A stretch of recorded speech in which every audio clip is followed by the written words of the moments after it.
Epictetus was a Greek Stoic philosopher who lived in the 1st and 2nd centuries CE.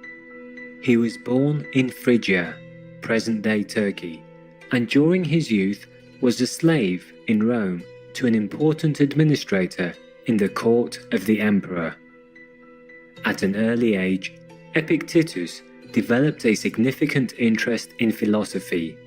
With his owner's permission, he studied under Gaius Musonius Rufus, who, along with Epictetus, is now considered one of the great Stoic philosophers of the Roman Empire.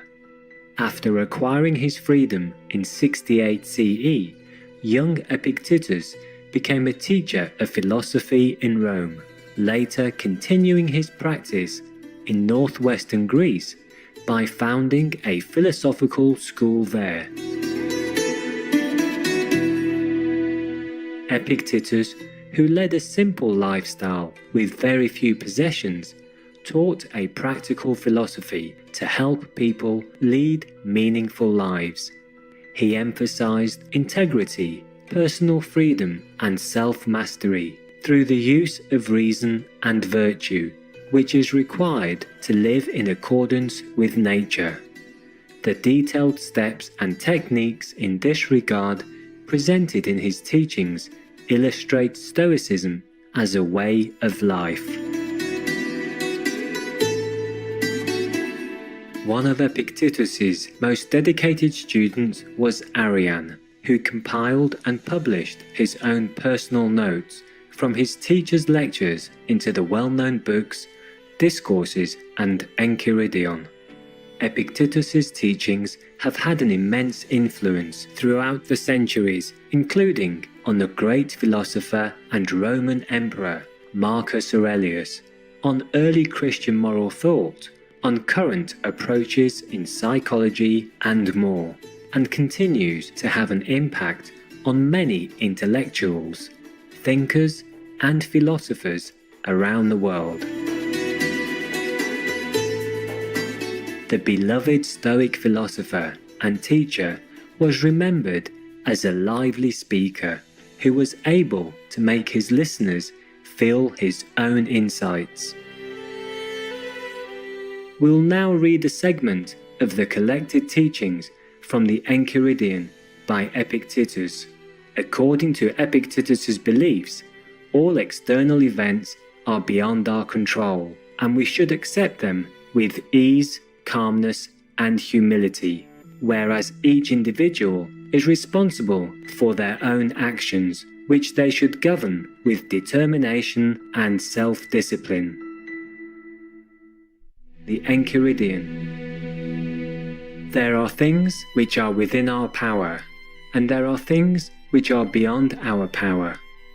Within our power are opinion, aim, desire, aversion, and, in one word, whatever affairs are our own. Beyond our power are body, property, reputation, office, and in one word, whatever are not properly our own affairs. Now the things within our power are by nature free, unrestricted, unhindered, but those beyond our power are weak, dependent, restricted, alien.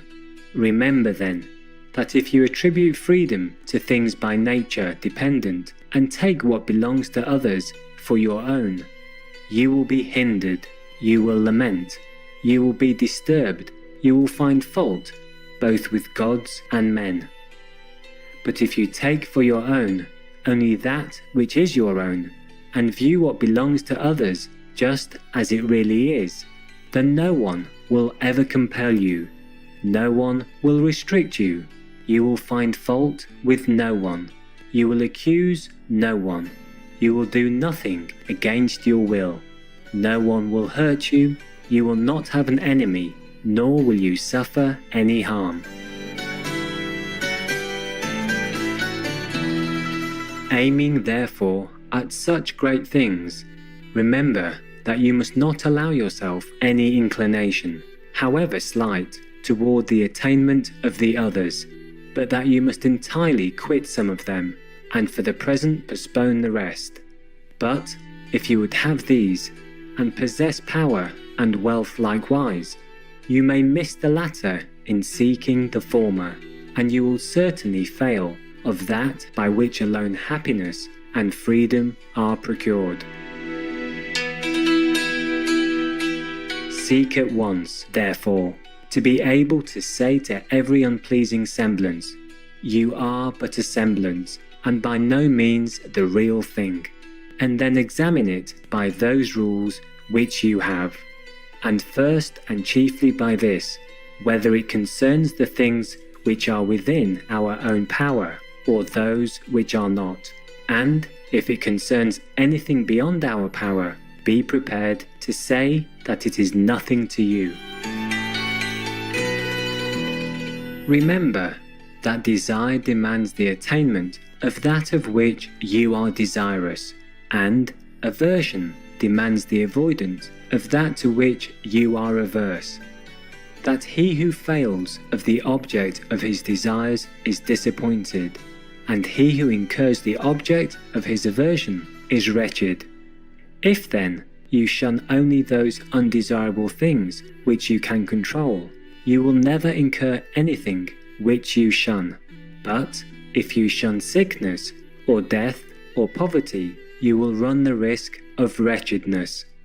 Remove the habit of aversion, then, from all things that are not within our power, and apply it to things undesirable, which are within our power.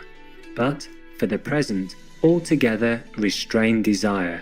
For if you desire any of the things not within our own power, you must necessarily be disappointed, and you are not yet secure of those which are within our power, and so are legitimate objects of desire.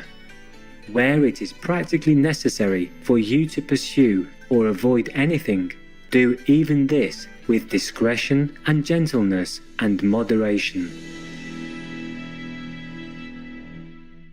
With regard to whatever objects either delight the mind or contribute to use or are tenderly beloved, remind yourself of what nature they are, beginning with the merest trifles. If you have a favourite cup, that it is but a cup of which you are fond of, for thus, if it is broken, you can bear it. If you embrace your child or your wife, that you embrace a mortal, and thus, if either of them dies, you can bear it. Men are disturbed not by things, but by the views which they take of things. Thus, death is nothing terrible, else it would have appeared so to Socrates. But the terror consists in our notion of death, that it is terrible. When, therefore, we are hindered or disturbed or grieved, let us never impute it to others, but to ourselves, that is, to our own views. It is the action of an uninstructed person to reproach others for his own misfortunes, of one entering upon instruction to reproach himself, and one perfectly instructed to reproach neither others nor himself. Be not elated at any excellence not your own. If a horse should be elated and say, "I am handsome," it might be endurable, but when you are elated and say, "I have a handsome horse," know that you are elated only on the merit of the horse. What then is your own? The use of the phenomena of existence, so that when you are in harmony with nature in this respect, you will be elated with some reason, for you will be elated at some good of your own. As in a voyage, when the ship is at anchor, if you go on shore to get water, you may amuse yourself with picking up a truffle in your way, but your thoughts ought to be bent toward the ship and perpetually attentive, lest the captain should call, and then you must leave all these things, that you may not have to be carried on board the vessel. Thus likewise in life, if, instead of a truffle, such a thing as a wife or a child be granted you, there is no objection, but if the captain calls, run to the ship, leave all these things and never look behind. But if you are old, never go far from the ship, lest you should be missing when called for. Demand not that events should happen as you wish, but wish them to happen as they do happen, and you will go on well. Sickness is an impediment to the body, but not to the will unless itself pleases. Lameness is an impediment to the leg, but not to the will, and say this to yourself with regard to everything that happens, for you will find it to be an impediment to something else, but not truly to yourself. Upon every accident, remember to turn toward yourself and inquire what faculty you have for its use. If you encounter a handsome person, you will find continence the faculty needed. If pain, then fortitude. If reviling, then patience. And when thus habituated, the phenomena of existence will not overwhelm you. Never say of anything, I have lost it, but I have restored it. Has your child died? It is restored. Has your wife died? She is restored. Has your estate been taken away? That likewise is restored. But it was a bad man who took it. What is it to you, by whose hands he who gave it has demanded it again? While he permits you to possess it, hold it as something not your own, as do travellers at an inn. Virtuous viewers, we appreciate your company on today's Words of Wisdom.